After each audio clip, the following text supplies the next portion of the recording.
Assalamualaikum warahmatullahi wabarakatuh. Selamat pagi anak-anak. Ya, berjumpa lagi dengan Pak Guru.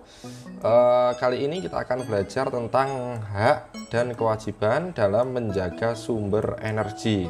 Nah, kalau kalian lihat di gambar Pak Guru ini atau di depan layar kalian akan melihat sebuah kincir angin. Nah, ini adalah kincir angin besar. Nah, sebenarnya ini adalah kincir angin yang di sini ada turbin, kemudian menggerakkan generator untuk menghasilkan listrik. Nah, ini menjadi salah satu sumber listrik yang digunakan oleh umat manusia. Jadi ada yang namanya PLTA atau pembangkit listrik tenaga angin. Nah, selain PLT angin, ada juga pembangkit listrik tenaga air. Nah, ini contohnya di sini. Nah, ini adalah bendungan besar sekali anak-anak. Nah, ini bendungan di mana airnya itu ditahan, kemudian aliran air yang mengalir dari atas ini, nah itu kemudian ditahan untuk menggerakkan turbin yang ada di dalam bendungan. Nah, sebelum kita membahas lebih lanjut, mari kita berdoa terlebih dahulu. Nah, berdoa menurut kepercayaan dan keyakinannya masing-masing. Berdoa mulai. Berdoa cukup.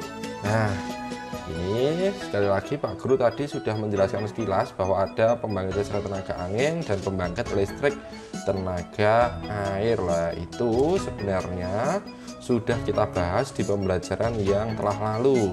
Nah, pada pembelajaran yang kemarin kita juga membahas tentang pentingnya melestarikan sumber energi. Nah, sekali lagi anak-anak, tampilan kincir angin yang Pak Guru maksud di awal tadi contohnya adalah seperti ini anak-anak. Wah, ini di depan layar kalian ini ada di salah satu belahan bumi di negara lain nggih. Kalau di Indonesia itu tidak seperti ini. Walaupun sebenarnya ada di beberapa tempat untuk pembangkit listrik tenaga angin. Nah, sekarang kita harus menyadari bahwa menghemat energi adalah suatu kewajiban. Nah, salah satu kewajiban kita dalam menghemat energi adalah kita tidak lagi membiarkan keran air terbuka setelah selesai dipakai. Jadi kalau anak-anak itu menggunakan keran air untuk cuci tangan atau cuci piring atau mencuci apapun, itu diharapkan untuk bisa langsung mematikan keran. Agar apa? Agar nanti air yang berasal dari keran atau yang mengalir di keran itu tidak terbuang sia-sia. Nah, ini adalah salah satu contoh kewajiban menghemat energi. Ada lagi kewajiban menghemat energi yang lain, yaitu kita tidak menghambur-hamburkan air saat mandi anak-anak. Jadi kalau saat mandi itu kita menggunakan air secukupnya. Jadi tidak boleh kita menggunakan air itu berlebihan. Nah, ya nanti pasti muncul pertanyaan, loh Pak, di tempat saya air itu nggak bayar, istilahnya seperti itulah.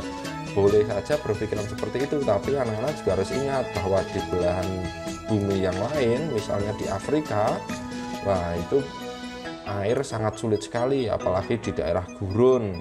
Nah, anak-anak ketika mau menghambur-hamburkan air perlu mengingat hal itu, bahwa ternyata kita harus menjaga sumber air. Kalau air di sekitar kita habis, kita akan kerepotan seperti itu.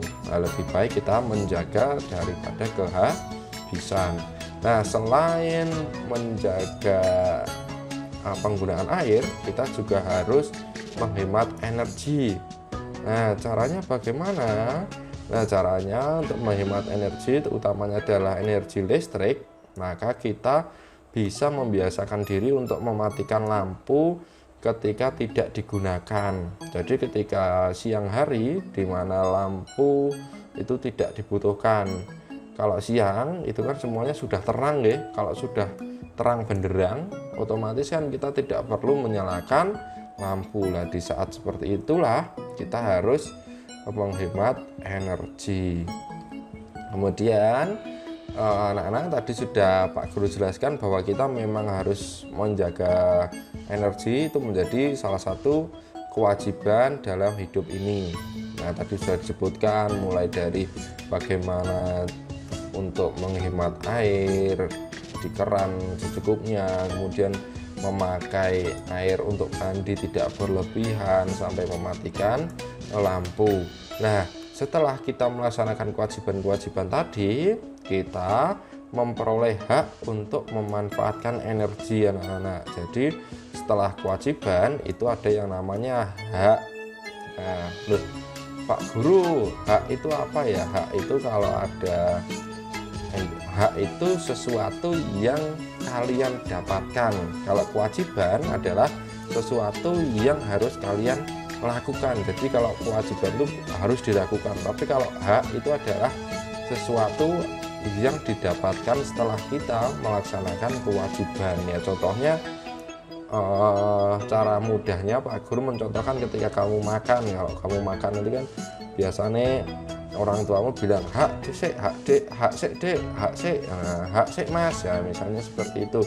Nah, hak itu kan kamu mendapatkan makan, nah, seolah-olah seperti itu, walaupun itu bukan arti yang sesungguhnya. Jadi arti yang sesungguhnya adalah hak itu adalah sesuatu yang kamu dapatkan setelah melaksanakan kewajiban. Nah, setelah kita menjalankan kewajiban menjaga sumber energi, maka kita berhak untuk mendapatkan makanan dan minuman sebagai sumber energi. Jadi makanan-makanan yang dimasak oleh orang tuamu atau dibeli oleh orang tuamu, nah itu merupakan hak yang bisa kamu manfaatkan. Nah, kamu bisa memakan makanan dan minuman yang diberikan oleh kedua orang tuamu. Kemudian ada juga hak yang lain. Tadi setelah kita mematikan lampu, maka kita berhak menggunakan lampu saat belajar. Jadi menggunakan lampu itu juga tidak boleh berlebihan sekali lagi. Karena kalau kita melanggar kewajiban kita, artinya menghambur-hamburkan energi listrik dengan tidak mematikan lampu di siang hari, maka kita seolah-olah tidak berhak untuk menggunakan lampu saat belajar. Padahal saat belajar itu kita membutuhkan lampu agar buku-buku yang kita baca itu bisa terlihat secara jelas. Lanjut, bahwa selanjutnya setelah kita menjaga energi listrik, kita juga berhak untuk menyalakan kipas angin saat kepanasan. Jadi kalian boleh menggunakan kipas angin ini selama memang dibutuhkan. Jangan sampai kalian menyalakan kipas angin tapi kalian tidak berada di ruangan tersebut. Nah, itu namanya menyia-nyiakan energi listrik. Seperti itu. Kemudian ada contoh hak yang diperoleh setelah kita melaksanakan kewajiban menjaga energi di rumah. Nah, salah satunya adalah menyalakan dan menonton televisi untuk hiburan. Nah, menyalakan televisi, menyalakan HP, menyalakan laptop, komputer, lah itu termasuk hak kita anak-anak. Nah, hak yang kita peroleh sembari kita menjaga atau menjalankan kewajiban kita untuk menjaga energi listrik. Nah, seperti itu anak-anak. Nah, simpulannya adalah kita boleh menuntut hak setelah melaksanakan kewajiban. Nah, jadi kewajiban harus didahulukan daripada hak.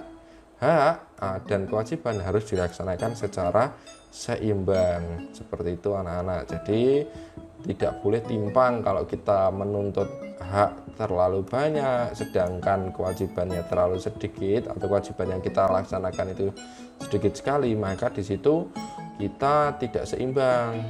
Begitu pula kalau kewajiban kita sangat banyak tapi kita tidak memperoleh hak, itu juga tidak seimbang. Jadi harus seimbang antara apa yang kamu minta dan apa yang harus kamu lakukan, itu harus seimbang. Kesimpulannya itu anak-anak. Nah, sekarang tugasnya anak-anak coba tuliskan masing-masing 3 kewajiban dan 3 hak yang harus kamu lakukan untuk menjaga energi di rumah anak-anak. Jadi kalian sebutkan 3 contoh kegiatan untuk menjaga energi. Kewajiban kalian dalam menjaga energi itu apa saja, kemudian hak kalian terhadap sumber energi itu apa saja. Nah, itu silahkan kalian sebutkan masing-masing 3 contoh tersebut. Itu saja dari Pak Guru. Terima kasih atas perhatiannya. Pak Guru tutup. Wassalamualaikum warahmatullahi wabarakatuh.